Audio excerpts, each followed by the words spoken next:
En esta conferencia hablaremos sobre la eutanasia y la estigmatización. Trataremos este tema desde una perspectiva académica y nos vamos a fundamentar en reflexiones basadas en la filosofía, historia, jurisprudencia, teología, entre otras ramas del conocimiento. Cualquier opinión relacionada con el tema es válida, a menos que intente imponerse como un axioma. Todas las opiniones son respetables y debemos velar por construir una comunidad amistosa. Para la realización de esta charla nos fundamentaremos en un artículo de reflexión que publicamos en el año 2022 junto a una colega. Este documento es fruto de una revisión de la literatura disponible hasta el año 2021. Comencemos por definir qué es la eutanasia. La palabra eutanasia proviene del griego eu, que significa bueno o feliz, y de la palabra thanatos, que traduce muerte. Textualmente, eutanasia significa buen morir o muerte feliz. Y este procedimiento se ha realizado desde hace siglos por muchas personas. No es algo nuevo. Sin embargo, continúa siendo una práctica cuestionada por grupos sociales y religiosos. Las personas que desean acceder a este procedimiento, al igual que sus familiares, llegan a ser estigmatizados por sus detractores. Pese a que los motivos de oposición que generan esta actitud frente a este procedimiento no se fundamentan en la lógica ni en la estructura del discurso, tienen un impacto social importante.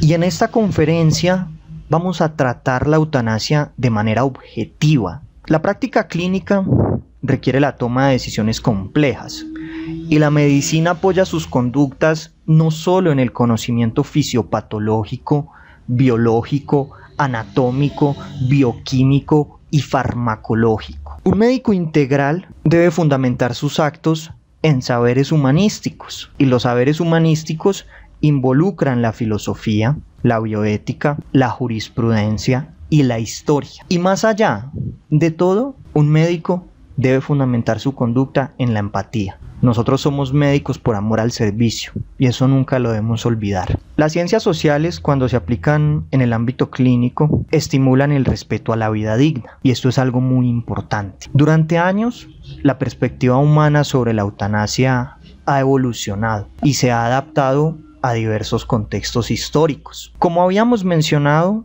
la eutanasia traduce muerte feliz y lo que busca es dar fin al enfermo libre de sufrimiento y sobre todo conservando su dignidad humana.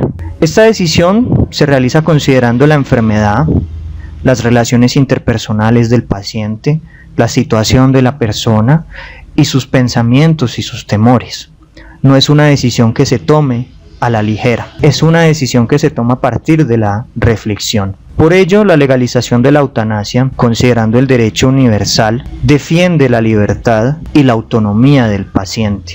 Esto último es expresado mediante la máxima de la autonomía, que en la práctica médica es el consentimiento informado. Y a pesar de su connotación humanista, algunos pensadores como Narciso Giovanni la definen como una actuación cuyo objeto es causar la muerte a un ser humano, con la finalidad de evitarle el sufrimiento.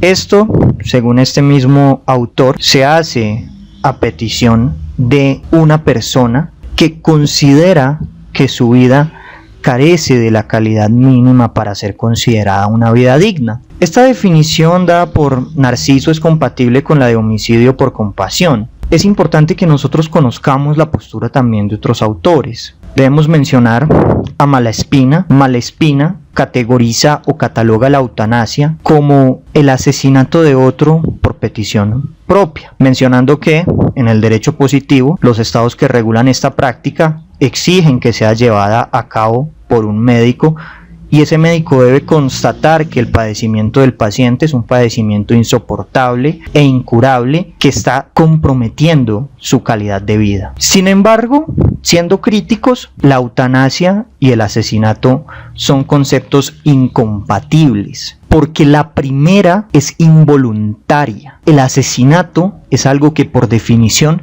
es involuntario, mientras que la eutanasia, por definición, no puede ser involuntaria. La eutanasia requiere del consentimiento explícito del afectado o de su familia para poder ser realizado. En este orden de ideas sería un oxímoron que una muerte sea deseada y que a su vez sea contraria a la autonomía del solicitante. La decisión de la eutanasia se toma después de muchas consideraciones, tanto clínicas como sociales. En el otro extremo, filósofos tan eminentes como Marco Aurelio, Epicteto, Zenón y Séneca defendían que el portal de la muerte siempre se encuentra abierto y representa una salida cuando la existencia es inadmisible, como ocurre con estos pacientes. Platón, en la República, considera que los seres que no son capaces de cuidarse a sí mismos y no son capaces de otorgar algo a la sociedad no deben recibir asistencia. Estamos hablando de posturas filosóficas descritas en la literatura. Aclaro que esto no es mi opinión personal, todo lo contrario, mi perspectiva es muy distinta. Retomando con Platón, esta postura que él tenía era compartida por Aristóteles. Los estoicos defendían que podemos separarnos de la vida cuando nos encontramos ante una situación o un tormento tan agobiante que justifica la muerte, porque ese dolor impide que la vida sea digna. Cicerón definía la eutanasia como la muerte gloriosa, y por su parte el filósofo islámico del siglo XII, Averroes, tiene una postura favorable sobre la eutanasia. Como ustedes pueden ver, antes de la Edad Media, la postura que se tenía ante la muerte voluntaria era positiva en general. Esto cambia en la Edad Media, donde filósofos como Agustín de Hipona y Tomás de Aquino condenan la eutanasia, y esta idea continúa hasta la actualidad en algunos sectores. Este rechazo es común en el cristianismo ortodoxo, en el islam y en el judaísmo.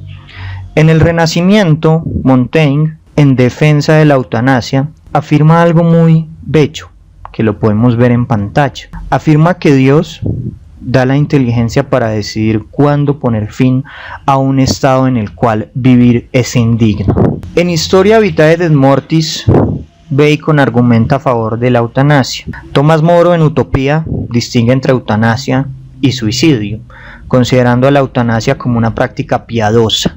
En la Ilustración, Immanuel Kant describe el imperativo categórico, y a partir del imperativo categórico y la ley universal de Kant vamos a poder abordar este tema a mayor profundidad.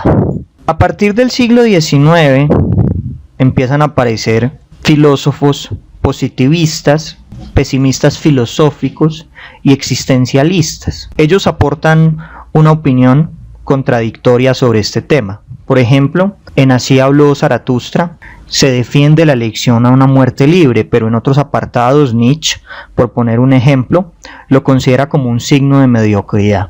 Desde el siglo XX la eutanasia en general ha sido considerada como una señal distintiva de la libertad y la autonomía, como defienden los pensadores de la Escuela de Frankfurt. Ahora, si vamos a hablar de la muerte digna, debemos hacernos esta pregunta: ¿es la eutanasia contraria a la ley universal? La empatía, desde un enfoque teórico cognitivista, es fruto de la capacidad para experimentar emociones, el contexto y el juicio de valor con el que se responde al sufrimiento ajeno. En este orden de ideas, la eutanasia es una expresión de empatía y debe ser considerada una alternativa para garantizar la muerte digna. Esta decisión resalta el conflicto moral entre vivir sufriendo o morir dignamente. Es una decisión que no se toma a la ligera. El enfoque cognitivo evaluativo plasma una visión teórica neoestoica sobre las emociones. Ellos consideran a las emociones como estados mentales intencionados que son capaces de generar juicios de valor secundarios a la subjetividad de la realidad. Este sistema es compatible con la doctrina filosófica de Séneca, de Cicerón, de Aristóteles, de Crisipo, de Descartes, de Hume y de Spinoza. Adam Smith consideró la empatía como una cualidad humana consistente en compartir los sentimientos de otro humano a través de la proyección del otro, permitiendo entrelazar puentes a pesar de que no se esté de acuerdo con ciertos principios éticos del prójimo. La empatía es un concepto ético y biológico, por ende, su ausencia puede ser indicativo de crueldad. Según plantea Baum, el principio de autonomía permite que los humanos puedan diseñar su proyecto de vida, evitando sufrir. Este sufrimiento puede tener su génesis en restricciones internas y externas de la libertad. Las primeras son éticas, principios morales que guían las decisiones, y las externas son jurídicas, son contrarias a la autodeterminación desde la perspectiva kantiana, por lo cual son un obstáculo para la libertad según la ley universal. Para Kant, cada acción se justifica si la libertad de voluntad de cada uno puede existir con la de los otros. Por ello, partiendo de los derechos humanos, al permitir decidir al enfermo sobre su vida, la eutanasia no viola la ley universal. Por el contrario, la eutanasia la protege. Ahora, hablando de medicina basada en la evidencia, Vecina-Im y colaboradores condujeron una revisión sistemática para identificar los motivos de los médicos y las enfermeras para realizar una eutanasia. Compararon los hallazgos en países donde esta práctica es ilegal y en aquellos donde es lícita. Ellos concluyeron que las variables más importantes asociadas con una postura positiva frente a la eutanasia eran experiencias pasadas con el procedimiento, especialidades en contacto permanente con pacientes crónicos y terminales, ausencia de depresión en el paciente y una corta esperanza de vida. Y la postura puede verse influenciada en menor frecuencia por variables psicológicas como temor a las consecuencias, rol, identidad, creencias morales o creencias religiosas. Parámetros sociodemográficos como sexo, experiencia, edad y nivel educativo también pueden tener distintos impactos sobre la postura que se tiene ante la eutanasia. Gutiérrez y su equipo concluyeron que los estudiantes de medicina europeos presentaban una posición más favorable en torno a la eutanasia y detectaron que la experiencia clínica influye en el grado de aceptación de esta conducta y se relaciona directamente con la exposición a pacientes crónicos o terminales. Además, encontraron que un mayor nivel educativo se asociaba con una mejor disposición frente a la eutanasia. Se documentó que el credo y la religiosidad influyen negativamente en la tolerancia a este procedimiento junto a los preceptos tradicionales estipulados en el juramento hipocrático. Sin embargo, recordemos que el juramento hipocrático clásico se reemplazó hace décadas por la Declaración de Ginebra, que básicamente fue hecha por la Asamblea General de la Asociación Médica Mundial en septiembre de 1948. Es así que el juramento hipocrático que contraindica el aborto y la eutanasia es anacrónico y ya no se utiliza. Per se, el juramento hipocrático moderno tiene solamente connotaciones simbólicas. Pettel y colaboradores realizaron un metaanálisis sobre las experiencias y las perspectivas de los profesionales de salud que han ejecutado eutanasias, y ellos encontraron que los facultativos formulaban sus opiniones a partir de posturas políticas, profesionales, individuales, interpersonales, analíticas, psicológicas y emocionales. Finalmente, Gamond y et al. Destacaron el rol de la familia durante la eutanasia, por lo cual, pese al estigma de la eutanasia, los consanguíneos deben apoyar la decisión de su ser querido. Y en este orden de ideas deben brindar apoyo y deben tener una comunicación abierta con su familiar. El derecho a la muerte es un derecho propio del paciente. Es el paciente quien, a través de su autonomía y a través de la máxima expresión de la misma, que es el consentimiento informado, decide optar por la eutanasia. Y desde las estructuras filosóficas más importantes, y desde un modelo de pensamiento kantiano, entendiendo el derecho y la ley universal, la eutanasia es un procedimiento legítimo que se debe garantizar, siempre y cuando no influya con la libertad de un tercero. Y por definición, en la eutanasia esto no ocurre, porque la eutanasia es un procedimiento autónomo donde el paciente decide optar por el procedimiento. En cuanto a la normatividad de la eutanasia en Latinoamérica, Colombia fue el primer país que legalizó la eutanasia activa en comparación con los otros países en desarrollo de la región. Colombia fue el primer país en desarrollo que legalizó la eutanasia activa. La eutanasia activa se define como la aplicación de una acción que cause la muerte del paciente, en contraparte con la pasiva, en la cual cesan las acciones que sostienen los signos vitales. Algunos catedráticos subcatalogan esta clasificación como voluntaria o involuntaria, a pesar de las contradicciones semánticas que esto acarrea. Se considera involuntaria cuando un comité aprueba el procedimiento sin conocer la voluntad actual del enfermo dado su estado mental, además de una ausencia total de una red de apoyo, o se realiza a partir de una decisión previa del paciente que haya quedado escrita y documentada. La eutanasia está regulada en nuestro país a través de la resolución 1216 del año 2015, que da cumplimiento a la orden cuarta de la sentencia T970 y asegura la creación de directrices para garantizar el funcionamiento de los comités científicos interdisciplinarios que están conformados por un médico experto en la patología en cuestión y en cuidados paliativos, un abogado y un psiquiatra o psicólogo, para poder hacer efectivo el derecho a una muerte digna.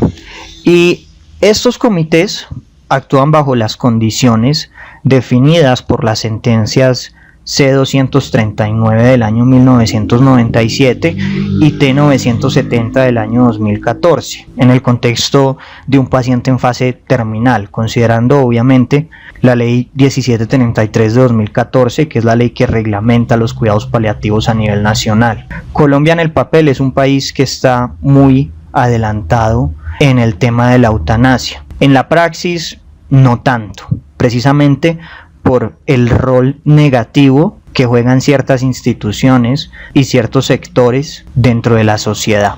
Retomando, debemos destacar que el derecho a una vida digna implica el derecho fundamental a morir dignamente, y esa decisión es autónoma y está respaldada por la legislación colombiana y también por la literatura científica y la filosofía, a partir de los modelos de pensamiento que describimos previamente. En los casos en los cuales los pacientes no pueden manifestar su voluntad, la solicitud puede ser presentada por su familia en caso de que el enfermo haya dejado un documento válido expresando su deseo de morir. Luego de que el paciente exterioriza su tentativa, el comité debe ser informado en 24 horas y se debe estudiar el caso en 10 días. Si el paciente cumple con los requisitos necesarios que están planteados en la sentencia T970 de 2014 y en la sentencia T423 de 2017, luego de que el paciente reitere la decisión, se debe proceder a la realización de la eutanasia en un periodo de tiempo de 15 días.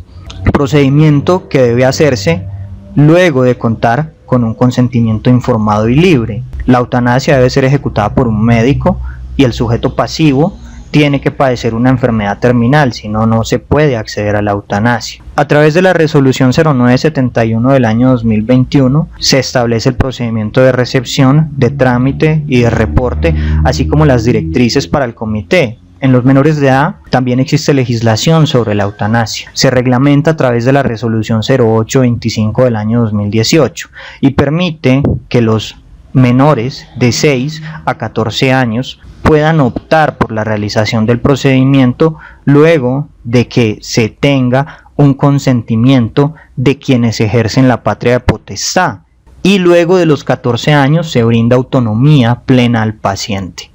Culminaremos la charla leyendo la siguiente conclusión. El sufrimiento secundario a la enfermedad representa grandes preocupaciones para la sociedad, engendrando conductas radicales para intentar conservar la salud que pueden causar ensañamiento terapéutico, distanasia. La estigmatización de los cuidados paliativos y la eutanasia coerciona la ley universal, deshumaniza al paciente, suprime la libertad y la autonomía. Bajo ningún precepto epistemológico puede imponerse la prohibición de la eutanasia, ya que vulnera el derecho a una muerte digna cuando la terapéutica es insuficiente y no se puede garantizar la ortotanasia. La vida digna acarrea una muerte tranquila. Es menester proteger la expresión de la autonomía del paciente, que radica en los consentimientos informados y en los documentos de voluntades anticipadas. Estos son herramientas que facilitan las decisiones familiares y las decisiones de los facultativos. Pese a ser despenalizada, el acceso a la eutanasia se ve limitado por sectores ortodoxos de la sociedad. Por lo tanto, el Estado se ve en la obligación de educar a la población sobre el acceso a cuidados paliativos y a través de la educación asegurar la defensa de la autonomía. Muchas gracias.